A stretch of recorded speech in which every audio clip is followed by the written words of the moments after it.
Salut, c'est Yann. Aujourd'hui, on va voir quelques conseils pour mieux gérer votre couple pendant le voyage, que vous soyez sur un voyage de longue durée ou même sur un déplacement de plus courte durée. Et on va voir ça en particulier pour pouvoir bosser plus facilement.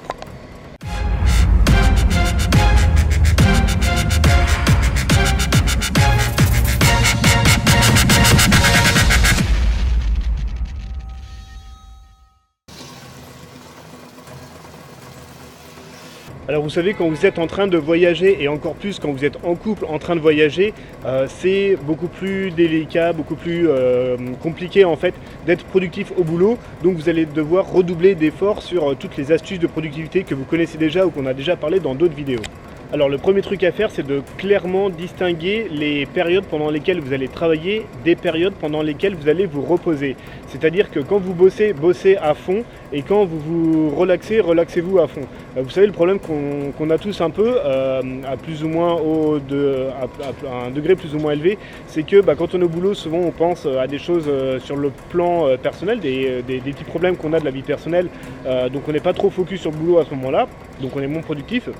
Et à l'inverse, quand on est dans un moment de détente ou quand on est à la maison ou en couple, qu'on est hors contexte du boulot, et des fois on pense quand même au boulot parce que il y a des choses qui nous prennent un peu la tête, il y a des choses qui reviennent forcément, c'est normal, et du coup on n'est pas complètement en train de se détendre. Donc là l'idée ça va être de faire vraiment tout ce que vous pouvez pour complètement distinguer, segmenter les périodes de travail des périodes de relaxation.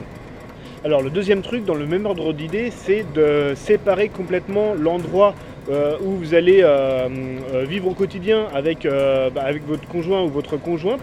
Donc par exemple si vous êtes à l'hôtel dans une auberge de jeunesse ou autre, donc séparer ce lieu du lieu de travail. Et donc le top c'est le coworking space. Donc c'est des espaces de travail en fait, alors généralement évidemment c'est payant, mais vraiment vous êtes bien boosté pour bosser, vous êtes productif généralement, vous êtes vraiment dans un environnement de travail, donc c'est vraiment top. Ça vous en avez dans plein de villes en fait, dans les grandes, vous en avez quasiment, je pense dans toutes les grandes villes il y en a. Vous avez un accès à internet au débit, etc. Donc c'est vraiment bien pour bosser. Du coup, vous êtes complètement vraiment immergé dans un contexte de boulot. Alors que comme ça, quand vous êtes à l'hôtel et quand vous êtes en couple en fait, ou à l'auberge ou autre, vous êtes vraiment plus dans un environnement comme ça de détente. Donc ça vous aide vraiment encore une fois à distinguer les deux. Donc en couple, en voyage, évidemment, vous avez beaucoup moins de temps pour vous organiser au quotidien, pour tout. C'est moins confortable. Et donc du coup, l'idée, ça va être encore une fois d'être le plus productif possible quand vous êtes au boulot. Et donc du coup, vous pouvez faire tout ce qui est en vos moyens pour être indérangeable quand vous bossez. C'est-à-dire que vous pouvez couper le téléphone ou au moins le mettre que sur vibreur si vraiment vous voulez quand même recevoir des appels d'urgence ou être contacté en cas de problème. Vous n'allez pas sur Facebook, vous ne checkez pas vos mails avant de bosser, sauf bien sûr si vous en avez besoin, mais sinon en fait l'idée c'est de rester complètement focus sur votre boulot. Donc d'essayer de rentrer dans l'état de flow. Vous savez, l'état de flow, c'est un état dans lequel on est complètement immergé par ce qu'on fait, on ne voit pas le temps passer. Et donc là, en fait, vous pouvez comme ça dérouler du boulot à fond. Alors dans le même ordre d'idée, sur l'organisation du boulot, ce qui est important, c'est avant de commencer une session de boulot, ça va être de savoir exactement ce que vous devez faire et comment vous devez le faire, avec par exemple des procédures détaillées, et exactement quoi faire et dans quel ordre de priorité. Donc là on vient voir tout ce qui est lié au boulot, évidemment c'est ce qui va vous prendre le plus de temps au quotidien quand si vous êtes entrepreneur nomade. Après pour toutes les tâches plus perso que vous allez gérer en fait en couple, ce que vous pouvez faire c'est de décider de dispatcher les tâches pour que chacun sache ce qu'il a à faire dans le couple et qu'on n'ait plus de questions à se poser là-dessus. Donc vous pouvez par exemple attribuer l'un des deux qui aille faire les courses, qui fasse la bouffe. Il y en a un autre qui peut faire par exemple le linge, il y en a un qui peut organiser les différents trajets ou les locations de véhicules, location d'appartements ou autres. Et il y a également certaines tâches que vous pouvez ou que vous-même devez faire en commun, c'est-à-dire en étant ensemble. Donc là encore une fois ça peut être aussi pour des locations d'hébergement, puisque peut-être que vous avez envie de dispatcher les frais en deux. Donc ça c'est des choses à faire aussi en commun. Mais bref, en gros l'idée ça va être vraiment d'attribuer les différentes tâches à l'une ou l'autre des deux personnes du couple. L'attribution de ces tâches personnelles, c'est quelque chose qui va fonctionner où que vous soyez. Par exemple, aller faire les courses, ça va être le même principe que vous soyez dans un pays, dans un autre, que vous soyez en train de bouger tous les 3 jours ou uniquement tous les 3 mois.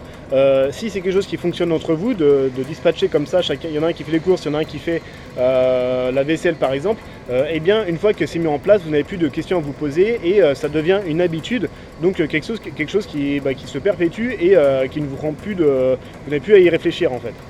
Et enfin, une dernière chose que vous devez gérer en couple en étant ensemble, en fait, en étant en commun, c'est les activités que vous voulez faire, donc les activités qui sont liées au voyage. Donc ça peut être des visites, ça peut être des activités comme ça un peu particulières, ça peut être des tours en bateau, ça peut être différentes choses comme ça.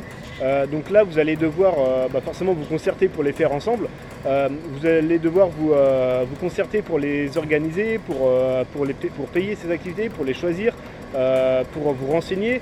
Il y a des choses que vous pouvez faire en fait chacun de votre côté, par exemple obtenir quelques informations ou quelques idées, mais le gros en fait de l'organisation des activités en voyage, elle va se faire ensemble quand vous êtes en couple.